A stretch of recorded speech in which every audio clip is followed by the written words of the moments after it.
Hello बच्चों। क्या हाल चाल? बढ़िया सभी। तो साइंस का एक बहुत ही प्यारा चैप्टर है, बल तथा गति के नियम, force and laws of motion. तो आज हम उसी को पढ़ने वाले हैं। तो हम देख लेते हैं कि इस चैप्टर में क्या क्या है कंटेंट्स। ये लिस्ट दे रखी है, आप देख सकते हैं। तो हम शुरू करते हैं हमारा पहला topic, balanced and unbalanced force, यानी संतुलित और असंतुलित बल। आपने कभी रस्साकसी का खेल देखा है? आइए देखते हैं।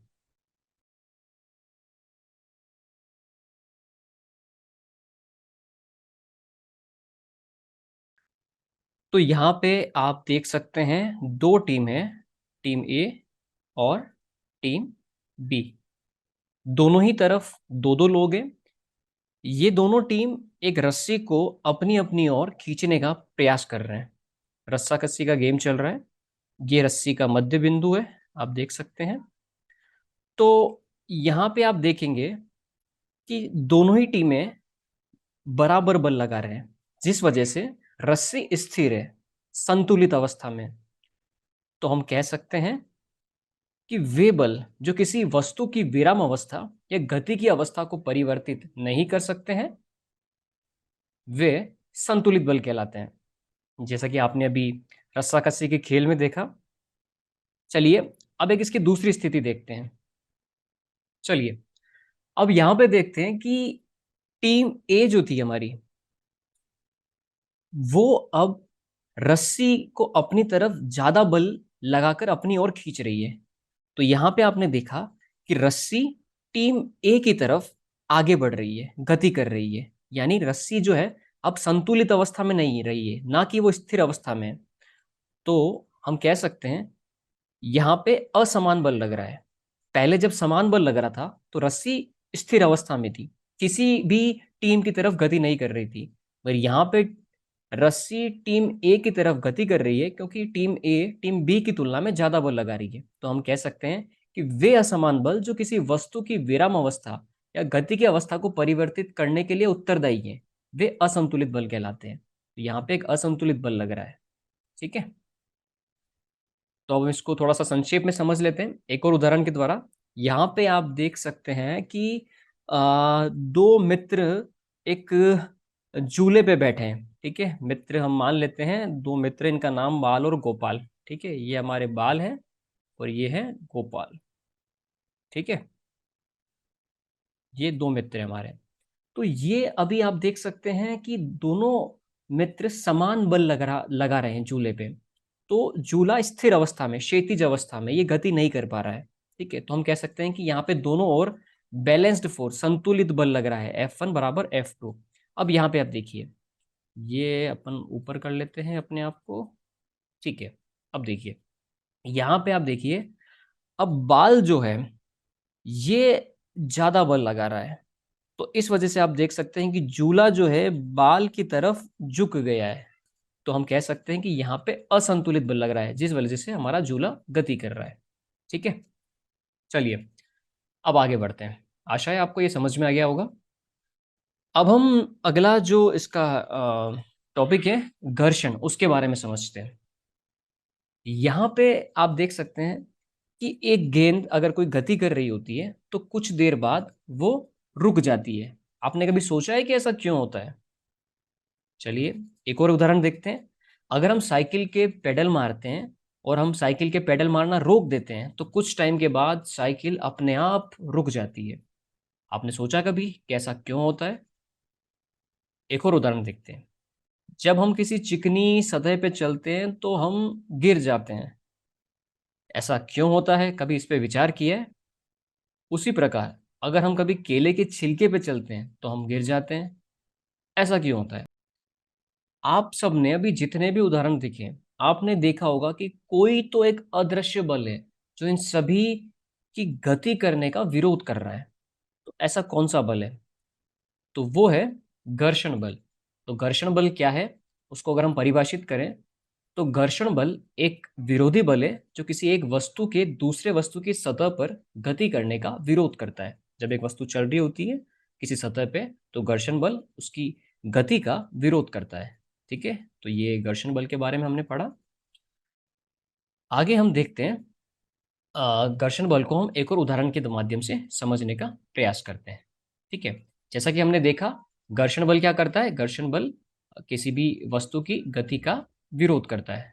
ठीक है, और यहाँ पे आप देख सकते हैं दो हमने दो चित्र दिख रहे हैं आपको।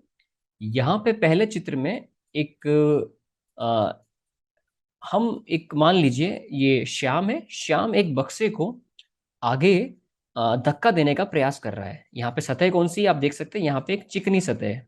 ठीक है, दूसरे चित्र में राम एक खुरदरी सतह पे उसी बक्से को आगे धक्का देने का प्रयास करता है। तो आप बता सकते हैं कि कौन सी सतह पे बक्सा आसानी से आगे बढ़ जाएगा? यहाँ पे जब सतह स्मूथ है, चिकनी है, तो वहां पे घर्षण बल कम होता है, फ्रिक्शन कम होता है। तो उस वजह से यहाँ पे कम यानी लघु बल लगाना पड़ेगा और ये बक्सा आसानी से आगे मूव कर जाएगा। यहाँ पे आप देख सकते हैं जब सतह खुरदरी है तो सतह के बीच में और बक्से के बीच में घर्षण ज्यादा है, इसीलिए राम को बक्से को आगे बढ़ाने के लिए ज्यादा बल लगाना पड़ेगा। ठीक है, समझ गए आप घर्षण के बारे में? चलिए आगे बढ़ते हैं। अब हम ये कुछ महत्वपूर्ण बिंदु देख लेते हैं। पहला है कि गति में परिवर्तन के लिए असंतुलित बल उत्तरदायी है। इसका मतलब जैसे हमने उदाहरण देखा था आगे, रस्साकसी का खेल देखा था, तो असंतुलित बल लगने के बाद ही रस्सी गति करने लगी थी। यानी कि टीम ए ने जब अधिक बल लगाया तो रस्सी उनकी तरफ गति करने लगी। यहाँ पे जब असंतुलित बल लगा था तभी वो गति करने लगी थी। तो मतलब ये बिंदु आपको समझ में आ गया होगा कि गति में परिवर्तन करने के लिए असंतुलित बल उत्तरदायी है। दूसरा, असंतुलित बल जितना अधिक होगा गति में उतना ही अधिक परिवर्तन होगा। ये कैसे होगा? चलिए हम आगे समझते हैं। यहाँ पे आप एक उदाहरण देख सकते हैं। तीन हमने चित्र दिए हैं। पहला चित्र है, यहाँ पे एक आदमी साइकिल पे बैठा है और साइकिल स्थिर है। ठीक है, साइकिल गति नहीं कर रही है। ठीक है, और यहाँ पे साइकिल पे घर्षण बल लग रहा है। ठीक है, इसको हम ऐसे समझते हैं जैसे साइकिल का पहिया दे रखा है, यहाँ पे आगे हमें बल लगा रहा हूँ और साइकिल के पीछे की तरफ, पहिए के पीछे की तरफ ये घर्षण बल कार्य कर रहा है। ठीक है, आप समझ गए होंगे। तो हम जो दूसरा बिंदु है जो हमने आगे डिस्कस किया था कि असंतुलित बल जितना अधिक होगा गति में उतना ही अधिक परिवर्तन होगा, उसको समझते हैं। मान लीजिए मैं साइकिल के पेडल मारना स्टार्ट करता हूँ। ये अभी यहाँ पे साइकिल स्थिर अवस्था में है और अब यहाँ पे साइकिल में पेडल मारना स्टार्ट करता हूँ। अब यहाँ पे मेरा सामने विपरीत बल लग रहा था, घर्षण बल। अब घर्षण बल के विरोध में मैं पेडल मारना स्टार्ट कर रहा हूँ, तो यहाँ पे मेरी साइकिल चलने लगी है।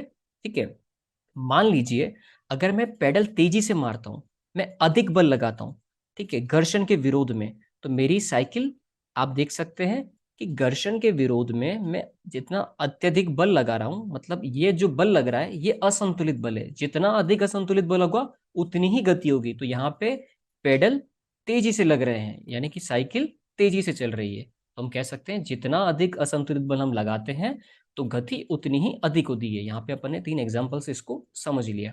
ठीक है, अब आगे बढ़ते हैं। आगे हम देखते हैं गैलीलियो का प्रयोग। गैलीलियो ने एक प्रयोग किया था। उसने इस तरह का कोई एक सेटअप लिया, उस पे एक बॉल को एक साइड से छोड़ा, नीचे की तरफ छोड़ा और उसको घूमने दिया। तो इसने देखा कि कुछ देर बाद ये बॉल की ऊंचाई जो थी पहले की तुलना में यहाँ से ये कम हो गई। वापस से जब ये बॉल गति करके नीचे आएगी, वापस इधर जाएगी, तो इस तरह से धीरे धीरे आके एक जगह पे बॉल रुक जाएगी यानी कि विराम अवस्था में आ जाएगी। तो गैलीलियो ने यहाँ से ये बताया कि कोई चीज अगर किसी सतह पे चलती है, अगर वो सतह पूरी तरह से फ्रिक्शनलेस नहीं है, घर्षण रहित नहीं है, तो एक समय के बाद वो रुक जाती है यानी कि विराम अवस्था में आ जाती है। तो गैलीलियो के इस प्रयोग के आधार पर न्यूटन ने गति के तीन नियम दिए थे। अब हम उन तीनों नियम को समझते हैं एक एक करके। ठीक है, पहला नियम है न्यूटन का गति का पहला नियम, इसके बारे में पढ़ते हैं। तो यहाँ पे आप देख सकते हैं कि एक बच्चा फुटबॉल खेल रहा है। ठीक है, फुटबॉल का खेल आपने देखा ही होगा। यहाँ पे आप देखिए एक फुटबॉल स्थिर अवस्था में है। अगर कोई बॉल स्थिर अवस्था में, और यहाँ पे गति कब कर रही है? जब यहाँ पे जो फुटबॉलर है, प्लेयर है, वो लात मार करके उसको गोल कर रहा है, तब जाके वो बॉल गति कर रही है। ठीक है, आप समझिए यहाँ पे फुटबॉल पहले स्थिर अवस्था में थी, मगर यहाँ पे बाहरी बल लगाया जा रहा है फुटबॉलर के द्वारा, तब जाके वो गति कर रही है। उसी प्रकार से मान लीजिए एक फुटबॉल गति करते हुए गोलकीपर के पास आ रही है, उसको रोकेगी कब? जब गोलकीपर उसको हाथ से बल लगा के उसको रोकेगा। यानी कि अगर कोई गतिशील वस्तु है, उसको रोकने के लिए यहाँ पे गोलकीपर को बल लगाना पड़ा। तो आप समझ गए। तो इसी दो हमने जो उदाहरण देखे हैं, उसके आधार पर अब हम न्यूटन के प्रथम नियम को परिभाषित करने का प्रयास करते हैं। ठीक है। तो अब हम कह सकते हैं कि प्रत्येक वस्तु अपनी स्थिर अवस्था या सरल रेखा में एक समान गति की अवस्था में बनी रहती है, जब तक कि उस पर कोई बाहरी बल कार्यरत ना हो। यानी कि कोई भी वस्तु अगर गतिशील अवस्था में है तो वो उसी अवस्था में बनी रहेगी जब तक कि उस पर कोई बाहरी बल कार्य ना करे, या फिर अगर कोई स्थिर अवस्था में है वो उसी अवस्था में रहेगी जब तक कि हम उस पर कोई बाहरी बल लगाए ना। जैसे कि यहाँ पे आप देख सकते हैं, ये पत्थर एक स्थिर अवस्था में है, ये उसी अवस्था में रहेंगे आजीवन, या उसी अवस्था में बने रहेंगे जब तक कि हम उस पर कोई बल लगा करके इन्हें आ, अपनी जगह से स्थापित ना करें। उसी प्रकार से आप देख सकते हैं एक कार गतिशील अवस्था में ये आगे की तरफ बढ़ रही है। ये कब रुकेगी? जब तक कि हम इस पे रोकने का प्रयास ना करें ब्रेक लगा करके। ठीक है। तो ये न्यूटन का गति का प्रथम नियम है। आशा है आपको समझ में आया होगा। आगे बढ़ते हैं। ठीक है। अब न्यूटन के गति के प्रथम नियम के आधार पे हम कुछ जो हमारे दैनिक जीवन में कुछ हम ऐसे उदाहरण देखते हैं, उसको समझने का प्रयास करते हैं। ठीक है। तो आगे बढ़ते हैं।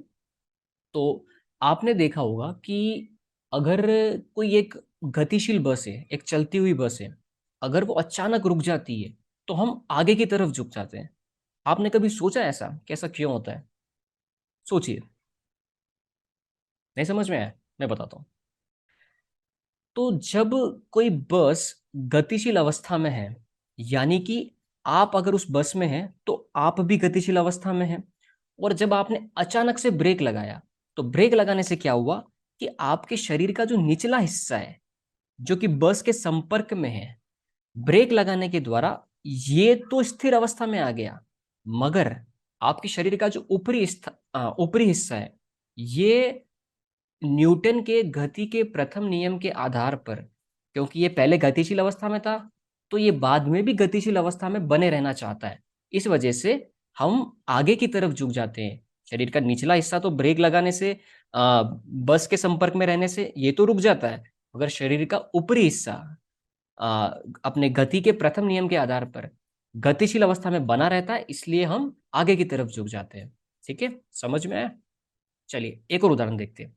इसी प्रकार जैसे मान लिया, आपने कभी देखा होगा कि आप एक स्थिर बस में, रुकी हुई बस में खड़े हैं, और कोई बस अचानक से चलने लग गई, तो आप पाएंगे कि आप पीछे की तरफ झुक जाते हैं। अब आप सोच सकते हैं ऐसा क्यों होता है? सोचिए। चलिए कोई बात नहीं, मैं बताता हूँ।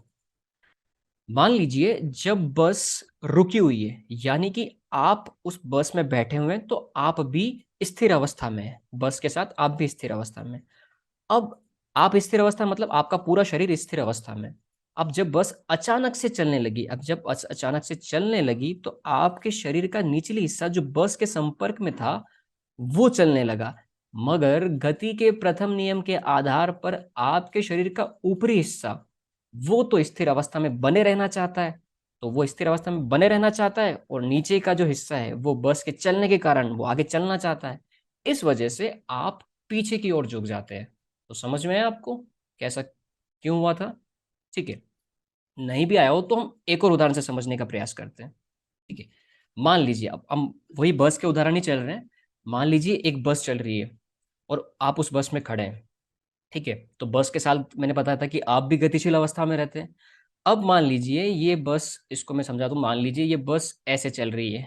ठीक है, सामने की तरफ चल रही है, ये ऐसे, और यहाँ पे ये आगे दाएं मुड़ जाती है, दाएं मुड़ रही है। ठीक है, राइट में मुड़ रही है। अब जब बस चल रही थी तो आप भी बस के साथ सीधी सरल रेखा में चल रहे थे। ठीक है। तो अब जब बस दाएं मुड़ी, तो मगर न्यूटन के गति के प्रथम नियम के आधार पर आप अगर सीधी सरल रेखा में अपनी अवस्था को बनाए रखना चाहते हैं, तो इस वजह से जब आप दाएं मुड़े तो गति का विरोध हुआ न्यूटन का पहले नियम के कारण, आप जो है बाएं की तरफ मुड़ जाएंगे, बाएं की तरफ टिल्ट हो जाएंगे, थोड़ा सा झुक जाएंगे। तो ऐसा क्यों होता है? तो हम समझ गए कि न्यूटन का गति का पहला नियम है, उसकी वजह से ये हम जब बस मुड़ती है, दाएं तरफ मुड़ती है तो बाएं तरफ झुक जाते हैं, और बाएं तरफ मुड़ते हैं तो दाएं ओर झुक जाते हैं। तो ये सब हमने देखा कि न्यूटन के गति के प्रथम नियम के आधार पर हो रहा है। ठीक है, तो उम्मीद है आपको यहाँ तक सारी चीजें समझ में आ गई होगी। और चलिए, तो बाकी चीजें हम अगले वीडियो में पढ़ेंगे। तो यहीं तक, ओके, टाटा, बाय बाय, जय हिंद।